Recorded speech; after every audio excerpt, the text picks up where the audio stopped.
Buen día, mi nombre es Aníbal Lerma Mesa y en esta ocasión estaré con ustedes brindando el módulo de políticas educativas. Para efecto de este módulo es necesario precisar que partiremos de lo que es la política y sobre todo en el sentido de qué es la política, y de allí lo tomaremos como plataforma para poder llegar a lo que es la política educativa. Eh, la política educativa la iremos entroncando en qué es una política educativa y la relacionaremos con los hechos actuales de nuestro país. Eh, y es pertinente señalar, como ya es costumbre, que este video es una de 3 partes. Las otras 2 partes corresponden a un material de apoyo que les permitirá acceder a algunos datos en referencia a la política educativa propuesta y aplicada por el gobierno actual del licenciado Andrés Manuel López Obrador, y de este material de apoyo se desprende la 3.ª parte, que corresponde a un guión de trabajo. Este guión de trabajo deberá de ser la plataforma que nos permite elaborar un producto y que deberá de ser enviado al correo electrónico que aparece en pantalla, anibal.lerma@yahoo.com, y también en pantalla estarán ustedes observando el número de celular personal por medio del cual ustedes podrán estarse comunicando y solicitar eh, la resolución de algunas dudas, o tal vez solicitar algún material que a ustedes les permita elaborar de mejor manera un buen producto resultado de este módulo. Pues bien, eh, comenzaremos hablando de lo que es la política. Y lo primero que hay que decir es que en cuestión de política mm, se realiza con nuestro consentimiento o sin nuestro consentimiento, con nuestra aprobación o sin nuestra aprobación. ¿Por qué viene al caso señalar esto? Por las posturas en ocasiones que se asumen desde una situación apolítica.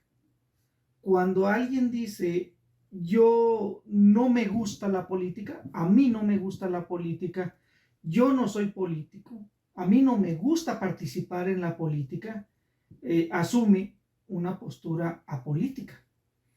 Pero aún esta postura apolítica está definiendo una situación política.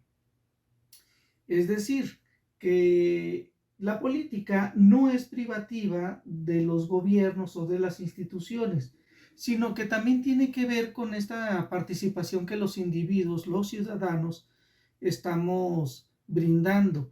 Entonces, pertenecer a un partido político, pertenecer a un organismo político, significa estar participando y haciendo política. Pero también aquel que asume que no le gusta la política también está haciendo política.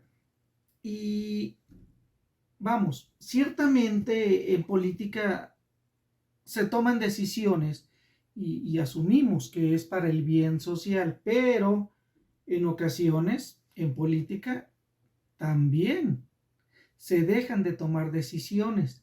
Y este dejar de tomar decisiones también se sustenta en una postura política. Y vamos, ¿por qué no se toman decisiones en ocasiones en política? Porque es conveniente para algunas situaciones el no hacerlo, el dejar que algunas cosas continúen como están, el dejar que algunas cosas sufran algunos pequeños cambios sin mayor relevancia, o sea, el, el fondo sigue allí, inmutable todavía. Entonces, se pueden evadir los problemas o simplemente se suprimen, se ignoran, vamos, pero todo lleva a una finalidad, todo lleva a una finalidad. Ese es uno de los principios de la política. En política toda forma tiene fondo, todo fondo tiene forma y, y además es necesario saber que no siempre las políticas abrogan por un bien social que nos beneficie a ti, a mí, a nuestra comunidad. No, no necesariamente es así. Y lo veremos más adelante con esta cuestión de la política educativa. Eh, pero también hay que aclarar que la política tiene sus campos específicos. Hablamos de la política en salud pública, hablamos de la política electoral, hablamos de política aduanera, hablamos de la política financiera, también hablamos y podemos señalar a una política educativa. Y, y hay que ser precisos que el hecho de tener estos campos en la política nos da la percepción de que al generar algunas instrucciones, algunas indicaciones, algunas disposiciones de cualquiera de estas políticas, estamos asumiendo que tiene una autorización formal, que tiene toda una autoridad y además presuponemos que se basa en una colectividad. Es decir, suponemos que si hay una transformación que parte de la política en salubridad pública, en salud pública, ustedes y yo suponemos que se debió de haber dado una gran discusión al respecto de estos cambios. Suponemos que se habló con médicos, se habló con enfermeras, se habló con directores de instituciones de salud públicas y privadas, se habló con aquellos que van a aportar la cuestión financiera y material para que estos cambios estos cambios propuestos a partir de la política se generen. Entonces, presuponemos que hay una participación de la colectividad allí y que no solamente es un grupo o un grupúsculo quienes están decidiendo, como dijo un renombrado político sonorense. Aquí la voluntad popular no cuenta, aquí los que mandamos somos los senadores del país, así tal cual. Entonces, esta versión de la política que en su momento dijo este renombrado político, eh, nos da a entender que no siempre las decisiones políticas y tampoco en los campos surge de una colectividad. No, no siempre es así y más adelante daré un ejemplo más. Entonces, en cuestión de política pública, estamos hablando de un producto, estamos hablando de un resultado. Eh, en otras palabras, el producto que se obtiene de una política ya aplicada en el campo eh, se evalúa a través del éxito o del fracaso de esta política implementada. Una primera conclusión entonces sería que la política es tanto un proceso como un producto y este producto se evalúa a través de sus resultados. Y en este punto discursivo es conveniente que a más de responder la pregunta de qué es la política, que ya hemos venido medio definiendo, es conveniente lanzar otra pregunta. Y vamos, esta otra pregunta es un poquito más preocupante por todo lo que le concierne, que sería, ¿qué se hace en nombre de la política? Porque estamos en el supuesto que una propuesta política ya asentada en un texto político, en un documento legal, es porque va a haber un beneficio social, va a haber un beneficio a la colectividad y no estamos muy seguros de que las decisiones sean así. Cada política propuesta y aplicada tiene algunas implicaciones en cuanto a la asignación de los valores, es decir, a través del diseño y a través de la aplicación de una política, hablamos de un campo de salud educativo, eh, conlleva una direccionalidad hacia las acciones y hacia algunas conductas y sabemos que a través de estas políticas se guían las instituciones y se guían las profesiones. Un ejemplo claro en este 2021, casi al inicio del ciclo escolar 2021-2022, la política educativa está marcando que debemos de regresar a clases de manera presencial. Y está el manejo de los discursos. El manejo de los discursos dice que los niños ya están aburridos, ya están enfadados, ya han recibido demasiadas agresiones físicas y sexuales y maltrato infantil, y la política pública en educación nos están señalando todos los discursos que ya debemos de regresar. Ante este regreso presencial que se está planteando, se antepone el criterio colectivo de que todavía no es tiempo, de que no estamos todos vacunados. Pero finalmente hay implícitos allí lo que acababa yo de mencionar, algunos valores, algunas acciones y algunas conductas, ¿no? En el que alguien pide regresar de manera presencial y alguien lo ve como un riesgo para la salud. Ahí hay un valor, la preservación de la vida, pero ahí está en contraposición el hecho educativo que se ha visto mermado. Bien, en cuestión de política, conviene hacer una diferenciación entre lo que es la política simbólica y la política material. La política simbólica es aquella que responde a las presiones sociales, como este regreso a clases de manera presencial, y representan una respuesta rápida a un problema planteado. Se plantea que el sistema educativo nacional uh, había sido denostado, ha sido siempre denostado en cuanto a resultados. Y hoy con esta pandemia en que nos hemos visto necesitados a recluirnos, sabemos que el atraso escolar es más fuerte, pero ojo, es más fuerte en cuanto a los resultados de las asignaturas y en cuanto al aprendizaje de las asignaturas y contenidos provenientes del currículo, del plan y programa de estudio. Pero, en contraparte, sabemos también que se están generando otros conocimientos que no están de manera implícita dentro de un currículo.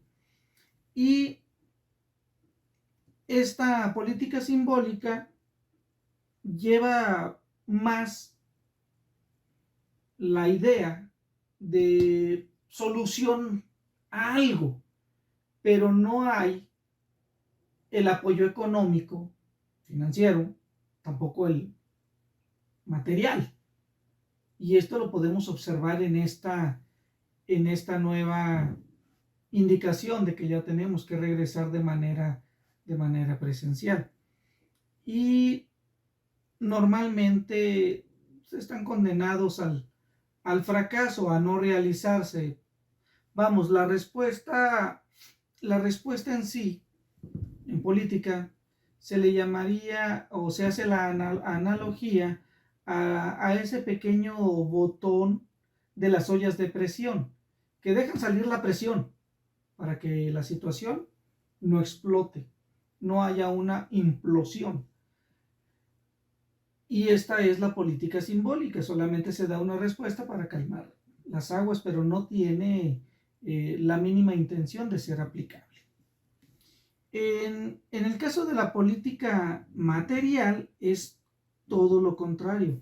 Hay un compromiso de aplicación, hay un compromiso de respaldar con recursos financieros, materiales y humanos, y además hay un plan de evaluación sobre el impacto de la aplicación de esta política. Entonces, tenemos estas dos, la política simbólica y la política material. Ya lo que pasa en el mes de septiembre de 2021 con el famoso regreso presencial 100% o híbrido o virtual, estaríamos ya definiendo si es una política simbólica o es una política material. Para que una política no se aplique y no tenga mayor impacto,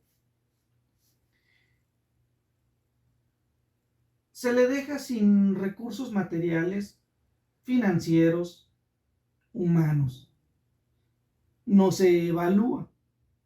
Y finalmente es, vamos, otra frase en política, es una indicación o una solución nacida para morir.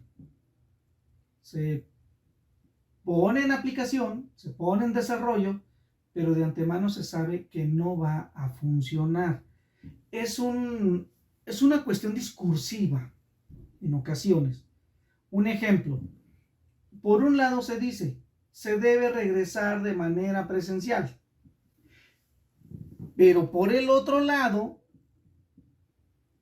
no hay recursos materiales para que las escuelas tengan los insumos necesarios para poder generar un buen ambiente de salud.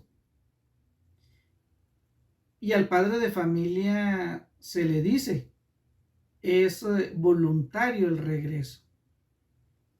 Entonces hay dos posturas encontradas. Se va a regresar de manera presencial, pero no es obligatorio. Entonces, sabemos lo que va a pasar porque conocemos la sociología del mexicano, la psique del mexicano. Sabemos que habrá algunos padres que sí decidan enviar a sus hijos. Y entonces al enviar a sus hijos, el maestro estará obligado a acudir de manera presencial algunas horas a la institución educativa. Y entonces la apuesta sería que lo demás se venga en cascada, que los padres de familia, cuando vean que sí se están atendiendo algunos alumnos en la institución educativa, pues ellos también decidan enviar a sus hijos hacia la escuela. Y entonces sí tendríamos ya una institución educativa con el 100% de manera presencial. ¿Cuál sería la situación que pueda revertir toda esta decisión en el primer contagio dentro de las instituciones educativas? Pero parte de la política educativa de este gobierno es, en la escuela que hay un contagio, se terminan las actividades presenciales. Pero estamos hablando de una sola escuela. No es que haya un contagio en una escuela y suspendamos en el 100% del estado. No, no es así. Es única y exclusivamente de la escuela y esto es parte de una política educativa. Sí, ciertamente anexada con alguna política de salud pública. Y permítame mencionarle otra clasificación en cuanto a política. Y hay políticas que se les denomina incrementales o racionales. Perdón, es incrementales y las otras son las racionales. Las incrementales son aquellas que parten de un supuesto de que aquello que está debe de mejorarse, no de eliminarse ni de destruirse totalmente. Hay algo bueno en esa política educativa anterior, por lo cual no debe de desmembrarse totalmente. Esta política incremental también la podemos ver actualmente en el discurso del gobierno federal, en donde aquella reforma educativa del 2013 tuvo ciertos cambios, pero en su conjunto, en el fondo, sigue igual. Los maestros siguen evaluándose. Hay pequeños cambios, pero no se destruyó todo. Esta es una política incremental. Se hacen algunos ajustes solamente a la política. En este caso, la política educativa. Se hacen algunos cambios, pero no se destruye totalmente. Y la racional, esta va con la intención no de destruir, pero sí cambiar de fondo. Y hay varias bases en las que se sustenta. Una de ellas es que hay fases diferenciadas unas de otras. Estaríamos hablando de, se hace el estudio, el diseño de la política, la discusión de la política, los cambios, la aplicación, la observación,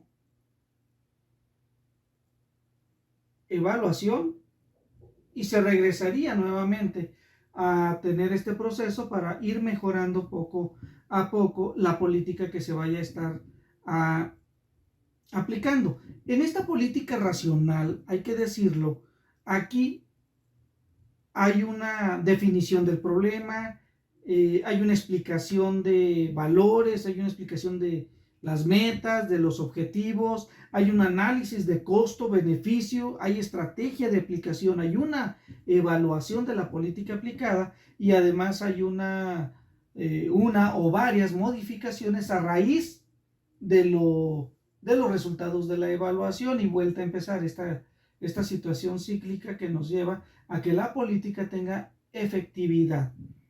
Bien, desde esta dimensión de la que hemos venido hablando, que es la política, ahora sí nos vamos a aproximar a la política educativa.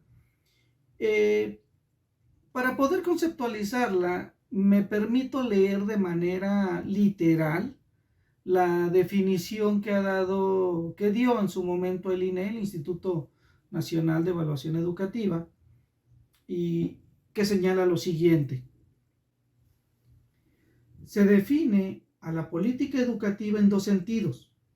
En primer lugar, como el flujo articulado, regulado y direccionado de bienes, servicios y transferencias que se movilizan desde el Estado para garantizar el derecho a la educación de niñas, niños y adolescentes desde el nivel preescolar hasta su graduación de la educación media superior, según lo establece el artículo 3 de la Constitución Política de los Estados Unidos Mexicanos y la Ley General de Educación.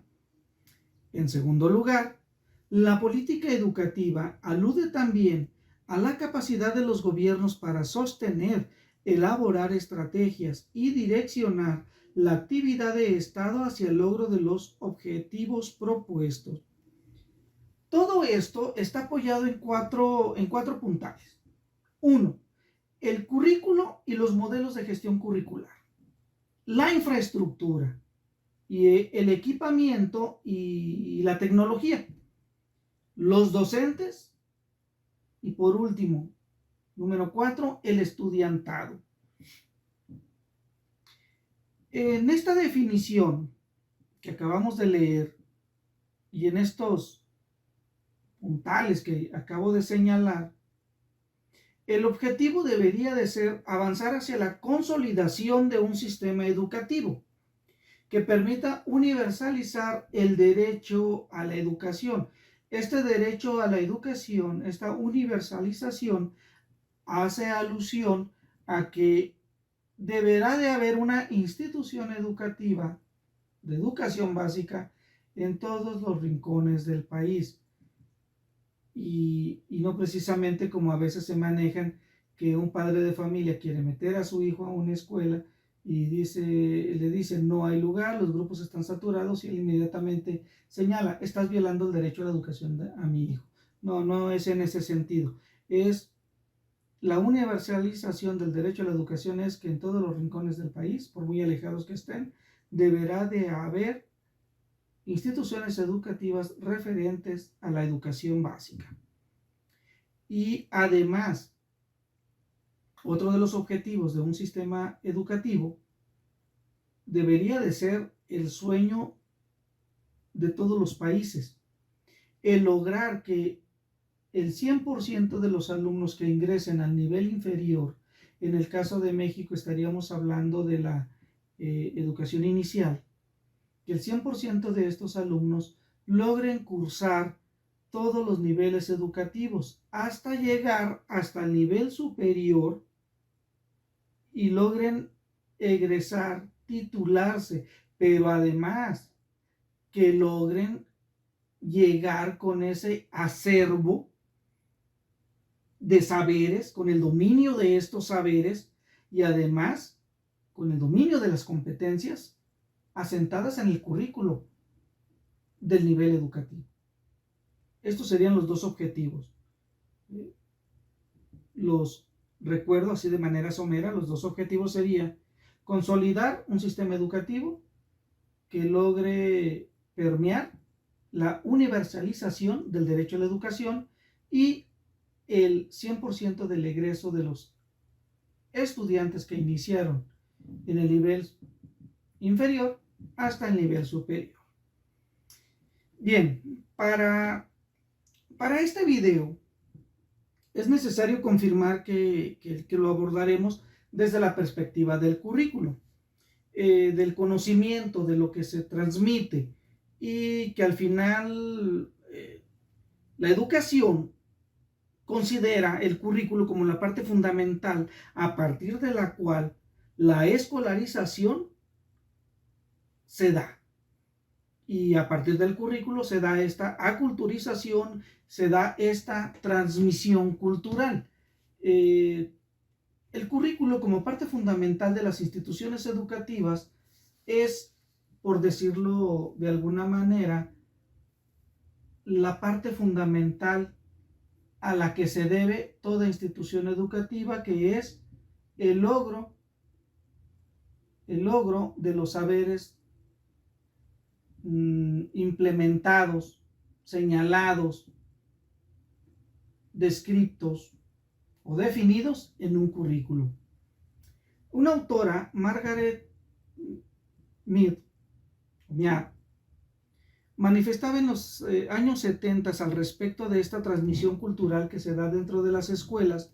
Se daba en tres modelos. Ella señalaba que había un modelo prefigurativo, un configurativo y un postfigurativo. El prefigurativo, ella lo señalaba como, hace alusión a que los niños y los jóvenes aprenden de los adultos. Y lógicamente los adultos son el modelo de los niños. En el configurativo se da en algunos eventos en los cuales tanto los niños como los adultos aprenden al mismo tiempo. Un ejemplo es lo que nos ha generado este virus del COVID-19, el SARS-CoV-19, en el que, al ser desconocido tanto para adultos como para los niños y los jóvenes, tuvimos que ir aprendiendo juntos sobre qué era el virus, sobre cómo se manifestaba, sobre cuál es la sintomatología, sobre cuáles son los cuidados que tendríamos que tener para evitarlo de mejor manera la infección. Y el último que define Margaret es en el que los niños y los jóvenes enseñan a los adultos. Y es que ciertamente en esta actualidad los niños y los jóvenes tienen un mejor manejo de lo que es la tecnología, y es cuando ellos nos enseñan a nosotros. Una anécdota nos da la luz sobre este modelo que propone Margaret. Cuando la señora habla a un centro de atención técnica, le explica cuál es el problema que observa en su teléfono y el técnico le dice: ¿tiene usted allí en su casa un hijo o un nieto? Sí, aquí está mi nieto. ¿Cuántos años tiene su nieto? 11 años. Dele el teléfono a él, explíquele lo que pasa y él lo va a solucionar.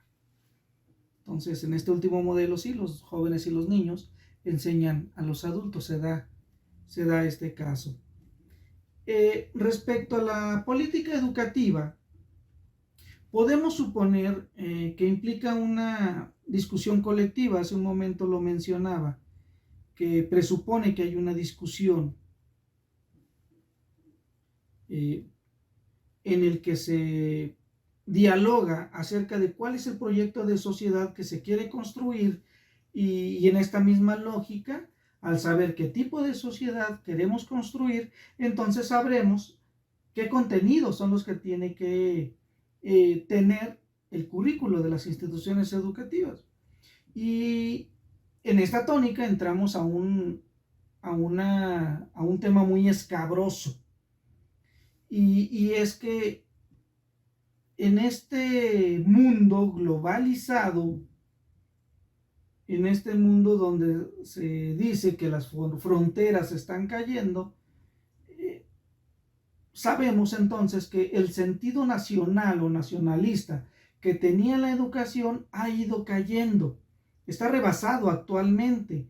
Este neoliberalismo, esta globalización, ha dejado en claro que va a estar rebasando, porque no permite los nacionalismos. Su agenda está muy por encima de las colectividades, de esta colectividad en la que estamos inmersos, tanto ustedes como yo, todos. Y no le importa el proyecto de nación, no le importa qué tipo de sociedad se quiere construir. Y esto es bastante peligroso, dejar una educación a manos de organismos internacionales. Es peligroso para cualquier país porque está dejando en sus manos la formación de niños, adolescentes, de jóvenes, y les conforma una personalidad que en definitiva no es bueno para el país. Entonces, para los neoliberalistas, el pasado es obsoleto. Por eso habrán notado ustedes que las críticas dentro de historia, bajo lo que se conoce como revisionismo, en el que se le quiere dar unas nuevas lecturas a esta realidad histórica, basados en los conceptos presentes y actuales. Eso es parte, ¿no?, de lo que propone el neoliberalismo, en donde, vuelvo a repetir, el pasado es obsoleto.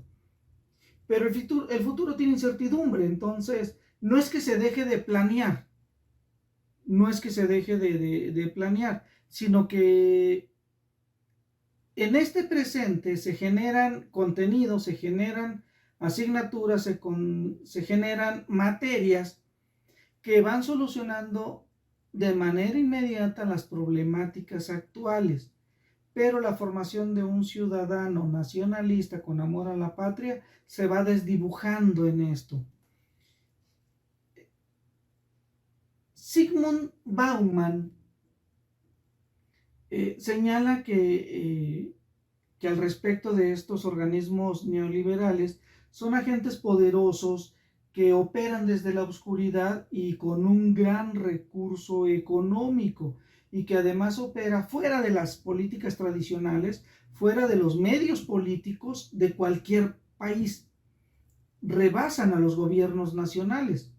Y esto de ponerse al margen de los controles democráticos, pues no permite que las discusiones se den a nivel nacional. Se elimina la discusión pública. Entonces, vamos, como un ejemplo, una injerencia directa en nuestro país al respecto de la política educativa se tuvo en el gobierno peñanietista con la Organización para la Cooperación y el Desarrollo Económicos, que es la OCDE.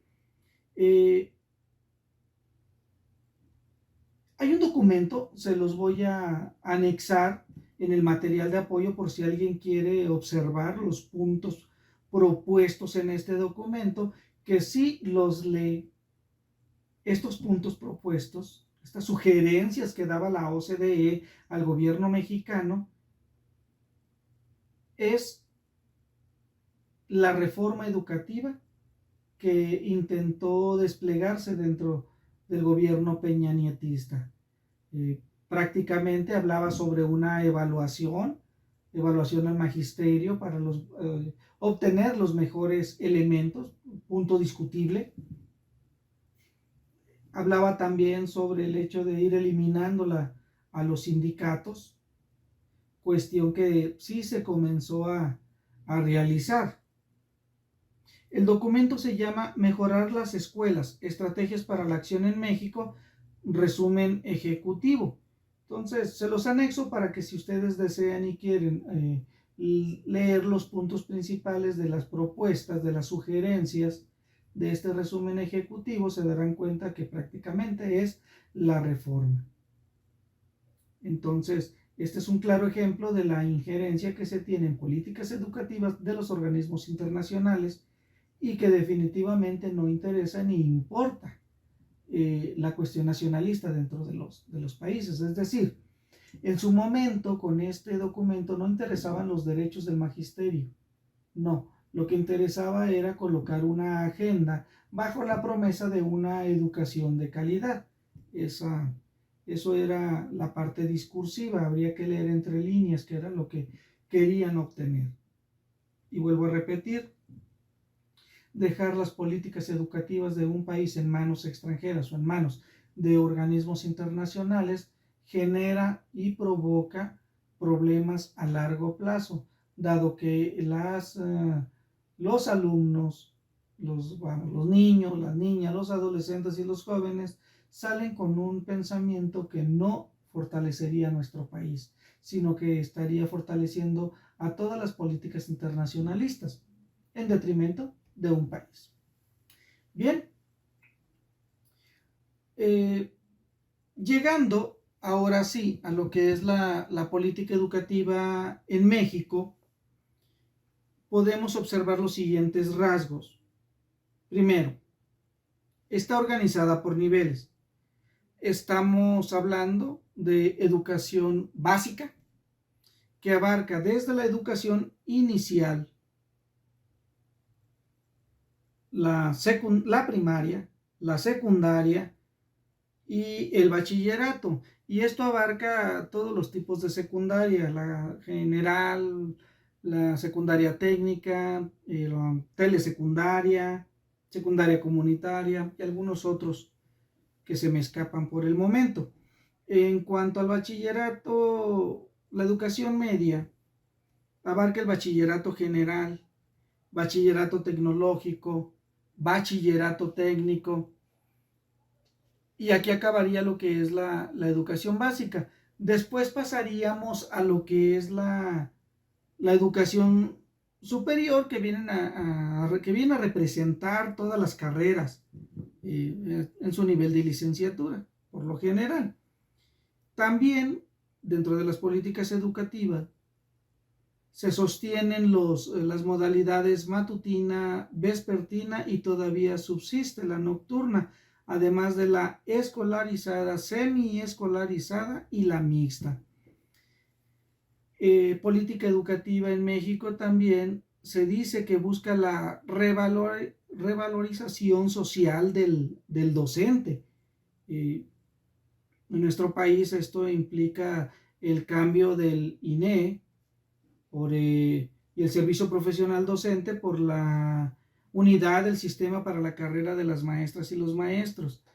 En la búsqueda de esta revalorización, aunque los discursos actuales nos indican como que o no saben qué es revalorizar al maestro, o sí lo saben, pero actúan de forma muy contraria.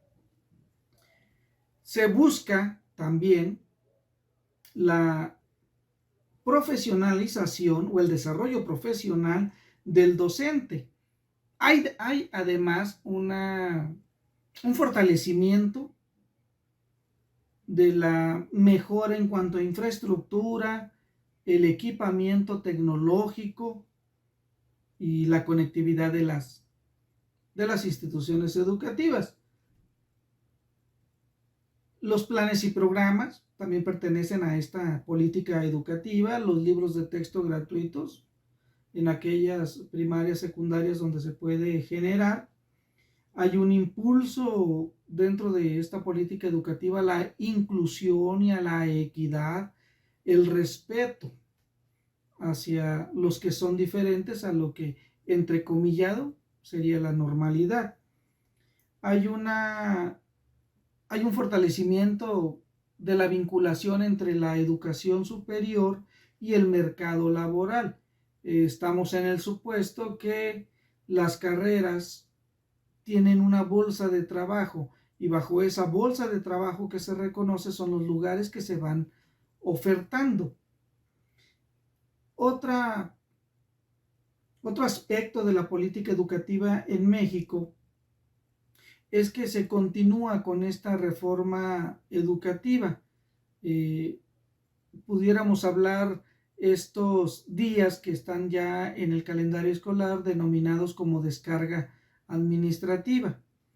El sueño es que la carga administrativa vaya minimizándose, pero todavía es una utopía, es un sueño todavía. A esto que acabo de hablar podemos agregar lo siguiente.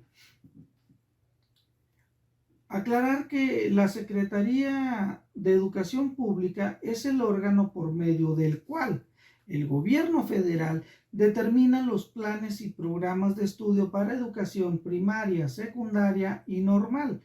Aquí, dentro de las políticas educativas, hay que señalar que existe todavía la autonomía de las universidades, las cuales pueden proponer sus propios planes de estudio. Otra de las atribuciones del gobierno federal vía Secretaría de Educación Pública y establecido como política educativa es la propuesta y generación de un calendario escolar, que se sabe que los estados tienen las atribuciones de poder hacerle algunos ajustes bajo algunos principios que no pueden violar, en el sentido del número de días, que en este inicio de ciclo escolar con sus 225 días hay gobiernos estatales que están, lo voy a llamar así como en un acto de rebeldía, reduciendo ese número de días para los maestros, y eso pues pertenece, creo yo, a su autonomía. Hay que regular dentro de esta política educativa, hay que regular la profesionalización por medio de la formación y actualización, capacitación y superación profesional. Es decir, los maestros tienen allí opciones para poder tener estas cuestiones de superación. Hablamos de los centros de maestros ubicados en cada uno de los estados del país y que tienen esta oportunidad de brindar y generar cursos, talleres, diplomados que puedan ir fortaleciendo la preparación de un docente. Y otra de las atribuciones de la Secretaría de Educación Pública dentro de las políticas educativas es poder evaluar al sistema educativo, lo que implica evaluar alumnos, evaluar a los maestros, evaluar a los centros educativos, tanto en el uso de los recursos humanos, materiales y financieros. Entonces, esto pertenece a la política educativa de nuestro país. Entonces, concluyendo, la política educativa se puede analizar desde 4 focos. Número 1, la dimensión curricular. 2, la infraestructura. 3, los docentes. Y por último, la equidad en el sistema educativo. Pues bien, hasta aquí hemos dado una exposición sobre lo que es la política en lo general y varias características que nos conlleva a una descripción de la política educativa, y también hemos brindado una definición desde el punto de vista que generó el Instituto Nacional de Evaluación Educativa. También hemos visto el papel que juegan los organismos internacionales en la propuesta y generación de las políticas educativas. Y en este sentido, es entendible que cuando algún país intenta salirse de esta constante que marca la globalización, pues definitivamente va a ser señalado y atacado. ¿Por qué? Porque hay una agenda mundial que está marcando qué es lo que se tiene que enseñar, y esta agenda mundial pues es ajena en muchísimos aspectos a la agenda nacional de un país. Tan es así que uno de los aspectos que más ha sido criticado es el nacionalismo, a la cual ya se le considera como un sentimiento o una práctica absurda e ilógica. Habría que estudiarlo desde el punto de vista del por qué el nacionalismo, y si es bueno o es malo. Pues bien, aquí terminaría entonces yo con este módulo de lo que es la política educativa, y reitero, quedo a sus órdenes tanto en el correo electrónico como en el número telefónico para resolver dudas o proporcionar más materiales. No me queda más que agradecerles toda la atención prestada a este video. Muchísimas gracias y hasta luego.